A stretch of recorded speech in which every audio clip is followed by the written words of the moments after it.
And there's various things that give us, cause us to have burdens, actually.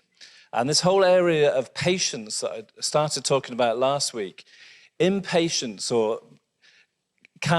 is actually a burden, puts a burden on us, being impatient, because we're constantly sort of frustrated if we're being impatient, or things aren't working out right, or we're trying to make it work, and God's wanting us to wait. And so that can be a burden to us. And Jesus said that his burden is light, and it's walking with him. And so this area of patience is important.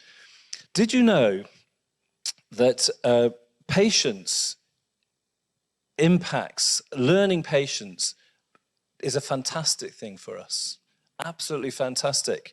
There's a verse in James chapter 1 which says, and that this is the King James version, just to like to highlight that on this occasion, because I normally preach from the NIV, but on this occasion this one suited me. But James 1, it says, "My brethren, count it all joy when you fall into various trials, knowing that the testing of your faith produces patience. But let patience have its perfect work, that you may be perfect and complete, lacking nothing." And I actually sent out a verse this morning on by text, which talks about, let me just look at what the verse was, that Jesus is the author and perfecter of our faith. And patience is having its perfect work. So patience and Jesus are very closely connected, aren't they?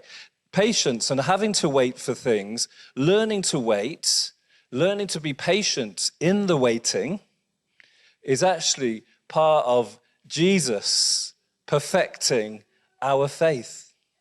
Which I just want to say, so the sermon this morning is called Patience's Perfect Work. It's a perfect work that's going on when we learn patience, and it achieves various things. Now, last week we looked at the fact that the issue of patience is directed in two directions for us. The circumstances, in a whole load of circumstances, we need to have patience, don't we, at times? And also, the other area was with people, that we need patience at times with other people. Just be married for 33 years. And you know that. I could have said been married to me for 33 years. But with God, the circumstances he got totally under control. They're not, he's in charge of everything. His patience is with us and with those who don't yet know him. Okay, that's what we talked about last week. I want to just say something quickly. That patience and perseverance are two very connected concepts and ideas. But patience has a lot to do with your feelings and what's going on inside of you when things aren't happening in the time period that you would like it to happen. Okay, so a dictionary definition would be the capacity to accept or tolerate delay, problems, or suffering without becoming annoyed or anxious. So patience is to do with how you deal with something that's not going how you expect it to go, and what's going on inside of you when that is happening, how you feel about it. And you know that if you think about your feelings of impatience, what's going on, it isn't a sense of peace, is it, when you're impatient? You cannot be impatient and peaceful at the same time. Just try it. just be aware of your feelings when you're feeling impatient. They are not ones of peace, ever, ever. Perseverance is keeping on going through the trial and through the time of waiting and when it's not working, things aren't exactly as you are. See, patience is the feelings that are going on inside. Perseverance is keeping on going during it whilst it's all happening. So, and they're very often closely connected. And when you look at the different translations in the Bible, it is not always clear that, which is the right, what's meant. So they're very closely connected. What I'd like you to do, and I am going to finish this by 12 o'clock, all right? I was going to do a whole sermon on patience dealing with circumstances and patience dealing with other people. I was going to do it all in one sermon. I just knew that it would require a lot of concentration, actually, to be able to sort of take it all in. And I know I've got less time this morning, but so what I want you to do, though, for 2 minutes, just speak to somebody and just think about, and we're going to talk about circumstances today. What circumstances and situations cause you to be impatient? It could be just everyday situations, or it could be issues to do with your faith and stuff that's going on in your spiritual walk. Okay, you've got 2 minutes, starting from now. Speak to somebody. What situations and circumstances cause impatience to arise in you? Quick shout-outs. Any circumstances that make you impatient, just shout some out. When I am waiting at Burger King and the service is slow, right? I worked at that yesterday. Trying to control my feelings. Going, any more? People who are late, yeah. Now that is next week's sermon, okay? That isn't the circumstance, that's a person, okay? Sometimes family stuff doesn't happen in the same way that we'd like it to, yeah? Computers buffering, oh yes, that's a good one, yeah. And you work with a computer, don't you? Yeah, any more? Yeah, as a young parent, I think it was utility providers and dealing with all sorts of service type stuff, yeah. Okay, I've got a couple of other things that I thought of, okay, they were slightly more spiritual ones. A couple of things I thought of that to do with patience: unanswered or delayed prayer. Prophetic words that have not been fulfilled in your life. The biggest theological one, when you read the Bible, is that Jesus hasn't come back yet. The second coming is that there's quite a lot in the New Testament about that. And circumstances just not working out how you thought they would, in the time scale that you thought they would. There's just a few things that I thought of, all right. It's really important, patience. Paul prays it for the believers. I'll read in Colossians chapter 1. For this reason, since the day we heard about you, we have not stopped praying for you. We continually ask God to fill you with the knowledge of his will through all the wisdom and understanding the Spirit gives, so that, he's praying for them, so that you may live a life worthy of the Lord and please him in every way, bearing fruit in every good work, growing in the knowledge of God. Brilliant, Paul's prayers, aren't they? And the fruit he wants to see in us, being strengthened with all power according to his glorious might. Why all this prayer? So that you might have great endurance and patience. Who said it was all going to be fantastic and easy as a Christian? And it is not. But actually, patience is working its perfect work in us, in all these things. Do you know something special is happening in our lives when we're not getting what we want right now? That is the truth of it. God is working something in us. Patience is working something in us. God is doing something. What's he doing? First thing, and I have to go through these really quickly, humility. To learn that we aren't the be-all and end-all, that we can't make everything happen. And we're not the best at it. God brings back humility. And who's the most humble person? Well, Moses was really, really humble, but Jesus humbled himself. And it's something in patience and having to wait, it causes us something to grow in us. When I was a trainee minister, he came to a point where all sorts of circumstances, but the pastor of the church where I was an assistant said, and the church said, so we don't think you've got what it takes to be a minister, to be a pastor.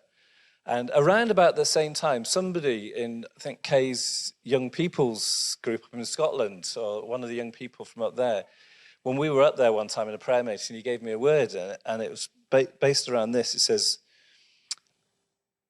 1 Peter 5, verse 5, in the same way, you who are younger, submit yourselves to your elders. All of you, clothe yourselves with humility towards one another, because God opposes the proud, but shows favor to the humble. Humble yourselves, therefore, under God's mighty hand, that he may lift you up in due time. And I was there, and I was humbled. But God was saying, look, wait, and I will lift you up. And it was so good for my character. Because whoever gets a bit full of themselves? Anybody ever get a bit full of themselves? Yeah. Patience creates humility, or works. If we submit to it and let it do its perfect work, which is what the verse says, let it do its perfect work. If things aren't going quite right for you, God is working humility, which is more of a Christ-like character within you. That's the first thing.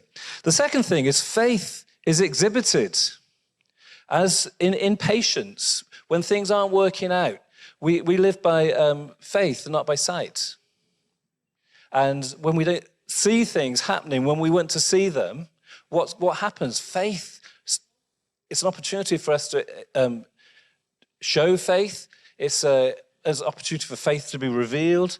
It's exhibited. And you know, the widow who kept asking the judge for justice in Luke chapter 18, and the Lord said, listen to what the unjust judge says, and will not God bring about justice for his chosen ones who cry out to him day and night? Will he keep putting them off? I tell you, he will see that they get justice, and quickly. It's going to happen quickly. However, when the Son of Mankind comes, will he find faith on the earth? So faith is it that, so in that patience where you can't see and it's not happening how you want to happen, faith can be exhibited. And we can grow in that faith. Jesus said in John 12, very truly I tell you, unless a kernel of wheat falls to the ground and dies, it remains only a single seed. But if it dies, it produces many seeds. If you've got this thing of faith in your life and you believe it's going to happen, and often if it's a major thing, it has to die. And that's what happens in patience. So that we no longer hold on to it too tightly, but we allow it to be God's seed of faith that's going to grow up and flourish. So when you have to wait, there's a faith element to it. That happened for me with Cambodia. I had said, God, I can't see how it's going to happen, and just gave up on it in that sense. In one sense, I gave up on it, but I wasn't giving up on it. I was saying, well, look, there's nothing I can do about it now. There's nothing that I can do to change this. And I can stress and I can get anxious and angry and uptight about it, or I can trust God and allow this seed to die so that it can bear much fruit. In Hebrews 6, talks about Abraham. It says, and so after waiting patiently, Abraham received what was promised. And so that waiting is an element of faith to it. Abraham, a father of faith, had to wait. In Romans 8, verse 25, it says, but if we hope for what we don't see, we wait for it with patience. Because sometimes there's nothing we can do about it. That means, I just want to say, and I've got in capital letters here, but we can do stuff in the meantime. It doesn't mean that you just put your life on hold till you see the promise. You get on and serve God, and you put your hand to the plow, and you get on.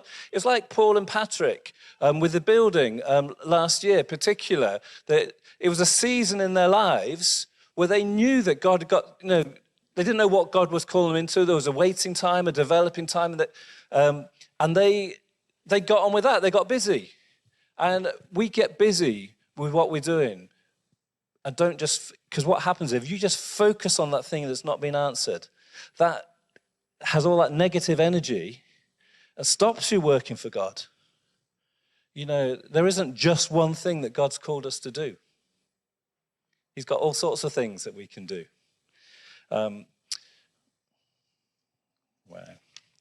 humility promoted, faith exhibited, obedience demonstrated. And on this one, I want to say that when we can't see things, we still keep obeying the Lord. The fruit, if we operate out of impatience, what will be the fruit? If you do something because it's not happening and you're trying to make it happen and you're really frustrated and everything, what is the fruit of operating out of that? Is it good fruit? It's damaging fruit, isn't it? And sometimes you could go and force something to happen where it doesn't really, now's not the time, or not even the right thing at the time, or it's going to hurt somebody, or something like that. And so, you see, our patience is important. So we operate out of that. Think about Saul, okay, in 1 Samuel 13, and it's a big, long passage. And you'll have to read it yourselves, okay, because I can't cover all this. But basically, Saul had the enemies facing him, and Samuel turned up a bit late. And he disobeyed God. And it wasn't a good result. When we get impatient, it can force us into a disobedience. But patience enables us to positively wait, but obey God in that with the right heart attitude. Because remember, patience is about heart attitude and emotions and what's going on inside of us. Lovely verse in Hebrews 5. It says, son though he was, Jesus learned obedience from what he suffered.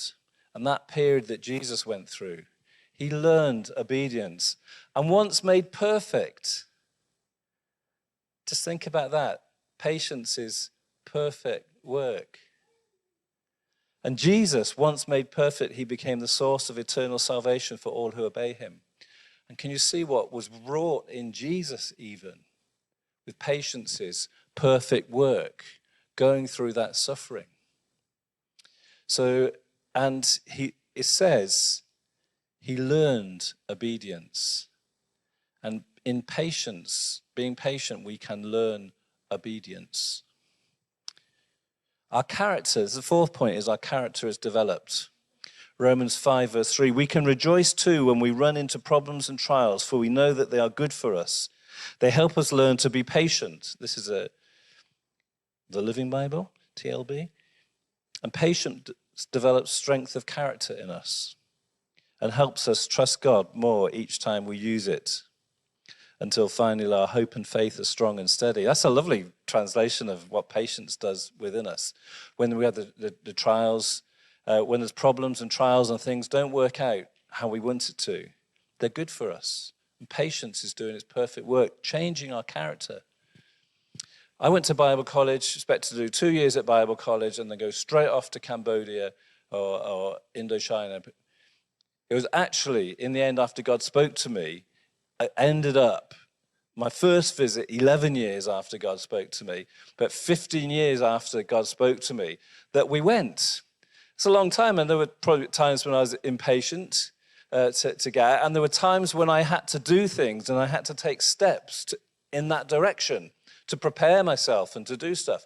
But not only did I have to do things at times, but God was equipping and changing me, so I was far better equipped to go and do the work that God had called me to because of the years of waiting, dealing with issues in my life. And then when we came back from Cambodia, we had 8 or 9 years in Birmingham, and I needed all that time for God to do work in me, to equip me to be here with you guys. And God does some amazing things, not only attitudes, also healing, deep healing that God can do in our lives during that time of waiting, that time where we might feel impatient. Skills, you can pick up skills and you can actually work at skills that might be useful for you as well in that time of waiting. But our character's developed. Our understanding is enlarged. That actually in the waiting time, we get to understand more. We get to get a fuller picture of what God was saying and what God wants, and that if we rushed ahead and do it now, we wouldn't have understood half of what he was wanting to achieve and wanting us to understand. Gives us the time to get God's multifaceted wisdom, gives us time to have a measured response rather than acting impulsively and impatiently. We can actually consider it and have a considered response, a godly response to what we're doing. We can get advice. Remember, it talks about getting advice from many counselors. This is a good thing, it says in the Bible. So if you rush ahead and do something, rather than actually talk it through and have considered advice, that's another thing as well. You might be sort of wanting to make a major decision. Well, why don't you talk it through with a couple of wise people to help you just in the process? Proverbs 14, don't know what verse it is, but it says, patience leads to abundant understanding. That's good, isn't it? Patience is perfect work, leads us to abundant understanding, but impatient leads to stupid mistakes. That's a good verse, isn't it? It's in Proverbs 14. You'll have to read all of Proverbs 14 and whatever version that was. God's rhythm is established in our lives. There's a season for everything, okay? But my application, this last point I want to say in this last minute is actually this patience. How do we go about it? How does it become part of our lives? And I'll give you a couple of tips. One is, every time that you feel uptight and frustrated or angry about something, take a step back. Take a moment and take a step back. The second thing is that you develop a relationship with God. Because if you walk with the Spirit, what will your actions be like? They will be loving. They will be peaceful. They will be patient if we walk with the Holy Spirit. So learn it. That is evidence of walking with the Holy Spirit, is patience. The things that you do, you act in a patient way, which is to do with our feelings, and that can develop. So we deal with that, and we develop patience in the circumstances we face. Take a moment to let go and let God.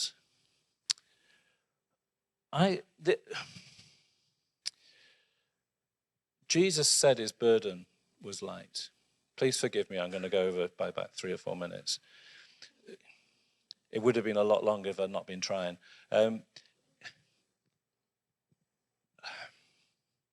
Jesus said, let go, my burden is light. Have you been impatient?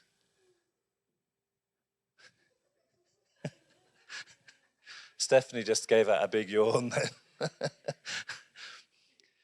If you've been patient or you're carrying a burden, it could be to do that you need to let patience have its perfect work and let go of the burden. Let go, let God. He'll work it out. He's perfecting our faith. He's the author and perfecter of our faith. And sometimes we just need to let go and let him charge. Let that seed die. If we're sort of hanging on to something, so I say, well, Lord, you work it out. You work it out. I just cannot work it out, and it is getting me so uptight. I'm going to let you take it over. And I want to share as well, there's a time and a season, and I'm not a farmer. And I think, I need to go and talk to a farming friend.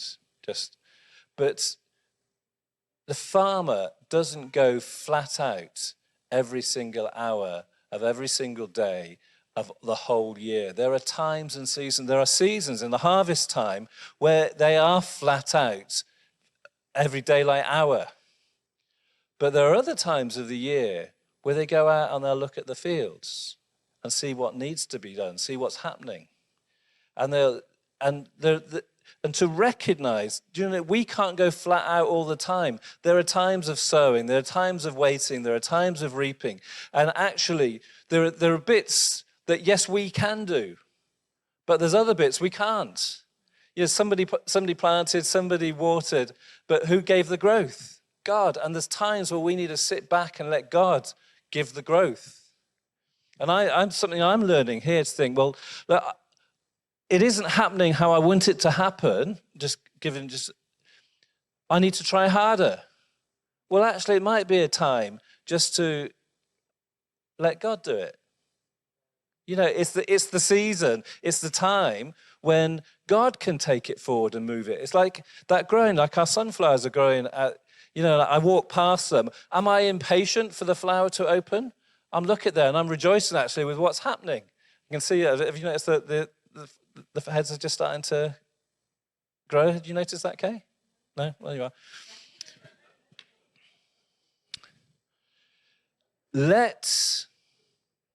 I've finished, apart from summarizing, if I can get my points. Humility comes. That's part of patience's perfect work. Faith is exhibited. Obedience is demonstrated. Character is developed. Understanding is enlarged. God's rhythm is established in our lives. The Lord forever.